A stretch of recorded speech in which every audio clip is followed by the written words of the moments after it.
Молодая девушка садится в такси, чтобы просто добраться домой. Она устала, немного промокла и думает только о том, как скорее оказаться в своей квартире. Водитель выглядит самым обычным человеком. Спокойный, тихий. Никто даже не мог представить, что в этот момент она садится в машину к чудовищу. Местом рождения стал Гонконг. Мальчик получил имя Лам Квок Юэ. Он стал старшим сыном в большой семье. Отец Лам Вайлок работал инженером-механиком. Мать мальчика звали Чунг Ким Пинг. Закон того времени допускал несколько жен, и у отца их было 3. В доме росло 10 детей. Такая структура создавала постоянное напряжение. В 1957 году семья переехала в Бруней. Они жили там 5 лет. Все это время отец работал в нефтяной компании. Семья проживала в рабочем общежитии. Лам находился там вместе с матерью и сестрой. В тех же стенах жила вторая жена отца. Ее дети постоянно пересекались с мальчиком. Все делили крайне тесное пространство, и это накаляло обстановку. Отец часто срывался на близких. Он отличался крайне вспыльчивым характером. Агрессия в доме стала привычным явлением. Лам позже подробно опишет один эпизод. Ему исполнилось тогда всего 2 года. Мальчик начал есть без приветствия старших. Отец не сдержал гнев.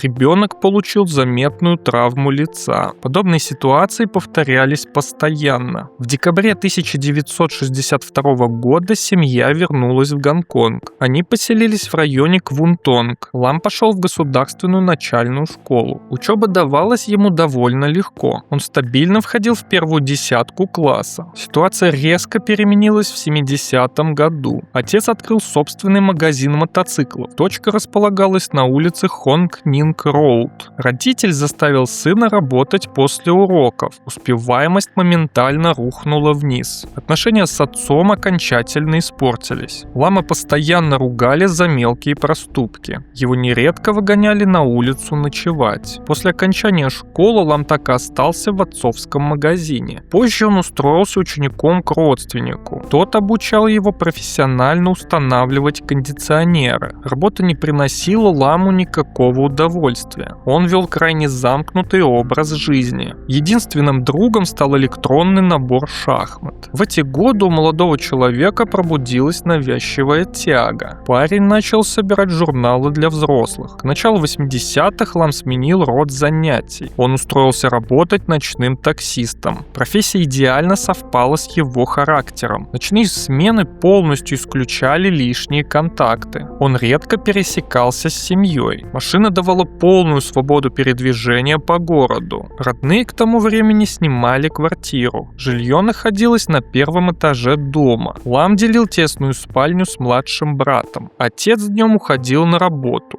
Брат тоже покидал квартиру рано утром. Помещение часто оставалось совершенно пустым. Никто тогда не понимал, к чему это приведет. К 1982 году Ламу было примерно 26-27 лет. Именно тогда его окончательно захватили ужасающие мысли. Первым делом он купил портативную видеокамеру. Следом приобрел и длинный электрический шнур. Этот предмет позже станет главным инструментом. Внешне мужчина вел себя как обычно. Коллеги знали лишь тихого водителя, но внутри него все это время зрела опасная одержимость. Близкие ничего не замечали. Гонконг тех лет жил в бешеном ритме.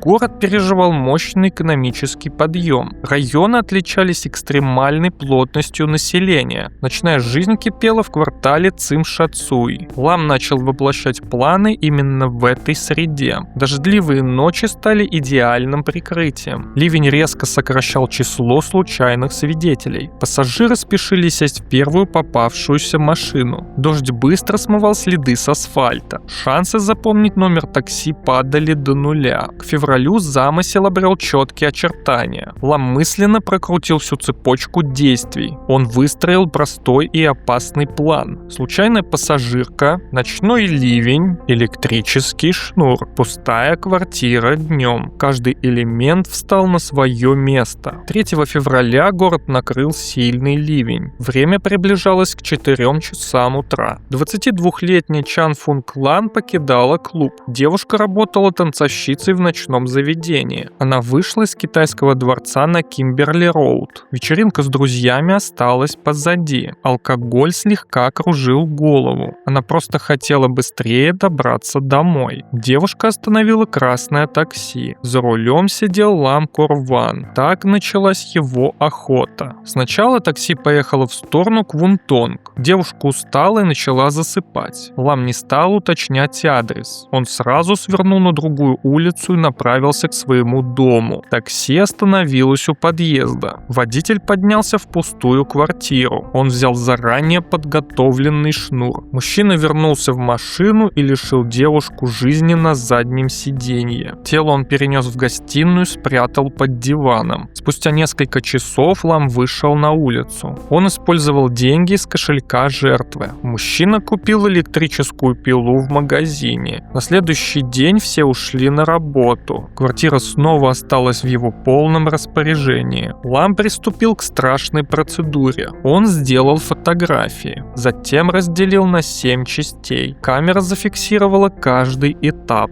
Пленка получила название Serious Secrets. Отделенные части он сложил в пластиковый контейнер. Рисовое вино служило консервантом. Остальное он завернул в газеты и убрал в пакет. Часть улик он сбросил прямо в реку Шинг-Мун. Течение и ливни разнесли их по округе. Пакеты всплыли в Шатин, Фотан и Улаки-Плаза. Полиция поначалу не связала находки с пропажами. К моменту обнаружения улики были сильно повреждены. После первого раза он понял – все получилось. План сработал. Дождь скрывал следы. Такси давало доступ к случайным пассажирам. Пустая квартира обеспечивала изоляцию. Маньяк начал совершенствовать каждый этап. Он купил металлические наручники. Следом в наборе появился скальпель. Также он улучшал качество съемки. Второе нападение произошло 29 мая. Время показывало 5 часов 20 минут утра. 31-летняя Чан Ван Кит закончила смену. Женщина работала кассиром в торговой фирме. Она села в машину на Вусунг-стрит. Лам привез пассажирку к своему дому. Электрический шнур снова стал главным инструментом. На этот раз маньяк действовал без колебаний. Все происходило в тех же стенах. Пилу он заменил на скальпель. Процесс стал точнее. Части он снова сложил в пластиковый контейнер. Остальное плотно упаковал. Тяжелый пакет был оставлен на склоне Тай-Ханг-Роуд. Новую кассету он подписал почти идентично. Serious Secret. Маньяк вел подробный учет всех своих действий. Камера фиксировала процесс. Лам действовал в тесной спальне днем. Младший брат в это время был на работе. Родственник не замечал никаких странностей. Лам тщательно отмывал следы крови и прятал контейнеры под кроватью. Метод маньяка становился все точнее. Он выходил на дело только в непогоду. Позже пресса назовет его мясником дождливой ночи. Погода создавала фон. Охотиться же ему позволяла профессия. Все жертвы были пассажирками такси. Женщины поздно возвращались с работы. Они спешили укрыться в салоне. Лам редко применял грубую силу при захвате. Он делал ставку на внезапность атаки. К июню 1982 года страх у маньяка полностью исчез. Лам ощущал собственную неуязвимость. Ночью он возил пассажиров по городу. Днем квартира превращалась в жуткое место. Вечером же маньяк возвращался к семейному ужину. Никто в семье не подозревал о содержимом контейнеров. Пластиковые коробки хранились под матрасом. Их становилось все больше. Уверенность маньяка продолжала расти. Третье нападение случилось 17 июня. Часы показывали около 4 часов утра. 29-летняя Лиунг Сао Ван закончила работу. Женщина трудилась уличной уборщицей. Она села в такси на Натан-Роуд. Шнур был задействован снова. Машина доставила тело на Квэй-Чау-стрит. Маньяк установил камеру прямо на кровать. Режим съемки фиксировал самого оператора. Пленка получила название Operation Rainy Night. Процесс разделения шел медленно и тщательно. тщательно. Суд позже услышит страшные подробности. Лам извлек фрагмент внутренних органов. Он совершил действие, которое вызвало сильнейшее отвращение. Больше он никогда не возвращался к этому. В полицейских отчетах случай остался единственным. Отдельные части он снова погрузил в емкость с жидкостью. Консервирующий раствор надолго сохранял содержимое. Остальное он аккуратно разложил по пакетам. Склон Тайханг-Роуд принял новую партию улик. Полиция обнаружила их лишь спустя время. Связать их с исчезновением человека так и не удалось. Коллекция трофеев заметно пополнилась. Несколько контейнеров заняли место под кроватью. Тесная квартира продолжала скрывать жуткую тайну. Брат по-прежнему спал в той же комнате. Запах формальдегида иногда проникал в воздух. Аромат рисового вина смешивался с химией. Семья списывала странности на бытовые нужды. Брат позже вспомнит этот момент в суде. Он замечал подозрительный запах из-под кровати, но проверять источник не стал. Четвертое нападение произошло 2 июля. Между преступлениями прошло всего 2 недели. Время приближалось к 11 часам вечера. 17-летняя Лиунг Вайсум покидала отель. Девушка училась в средней школе Сент-Эндрюс. Вечеринка закончилась, и школьница направлялась домой в Хангхом. Она села в такси Лама Корвана. Поездка началась с обычного разговора. Девушка рассказала о школьных делах. Она делилась планами на будущее. Тема религии всплыла в беседе. Лам позже признается следователем в гневе. Разговор неожиданно вызвал сильную ярость. Машина остановилась в безлюдном месте. Шнур снова оборвал молодую жизнь. Маньяк доставил тело в квартиру. Он совершил ужасный, и сразу после этого начался процесс. Камера не выключалась ни на секунду. Его руки двигались с пугающей уверенностью. Лезвие скользило точно и без спешки. Все, что маньяк решил сохранить, он убрал в герметичные емкости. Остальное упаковал в плотные пакеты и разнес по новым территориям. Часть маршрута находилась на острове Гонконг. Период ужаса длился 5 месяцев. Даты охватывают промежуток с 3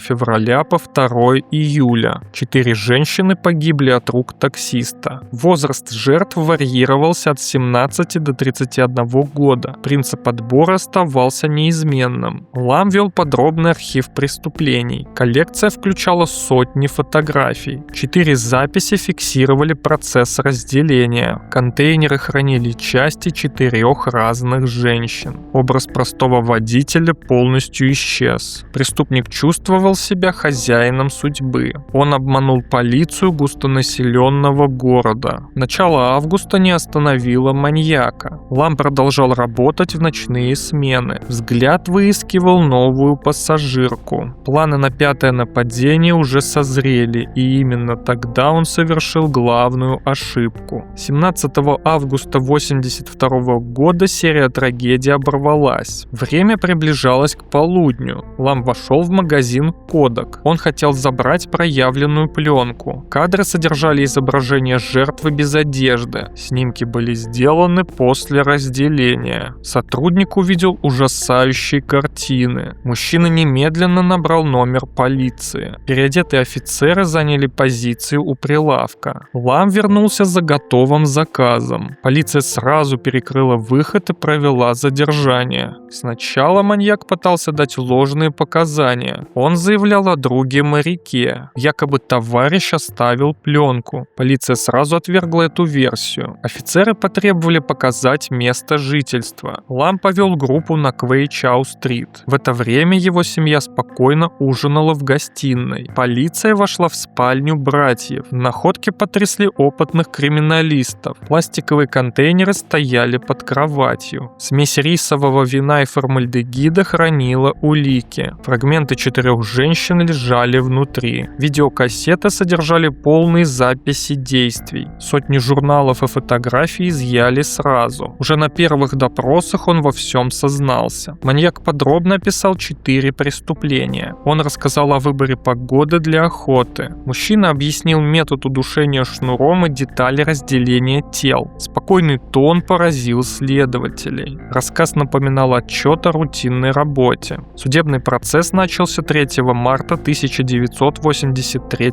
года. Заседания проходили в Верховном суде Гонконга. Судьи и присяжные изучали материалы. Обвинение предъявило неопровержимые доказательства. Видеозаписи и снимки говорили сами за себя. Признательные показания также закрепили позицию обвинения. Защита сделала ставку на психическое состояние, но экспертиза не оставила сомнений. Лама признали полностью вменяемым. Он осознавал природу своих действий и их последствия. 8 апреля присяжные вынесли вердикт. Слушания длились ровно 3 недели. Вину доказали по всем пунктам. Судья назначил смертную казнь через повешение. Лам сохранял абсолютное спокойствие в зале. Суд вынес приговор, но его так и не привели в исполнение. 1984 год изменил ситуацию. Губернатор сэр Эдвард Ют вмешался в дело. Он заменил смертную казнь на пожизненное заключение. Смертная казнь существовала только на бумаге. Фактические исполнения прекратились в 1966 году. Лам Курван отбывает срок по сей день в тюрьме Шек-Пик. Учреждение отличается строгим режимом. Остров Лантау скрывает корпус от города. По состоянию на 2026 год маньяку 71 год. Апелляции на условное освобождение подавались неоднократно. Суд отклонял каждое прошение без исключений. А как вы считаете, почему родные люди годами не замечали страшных перемен?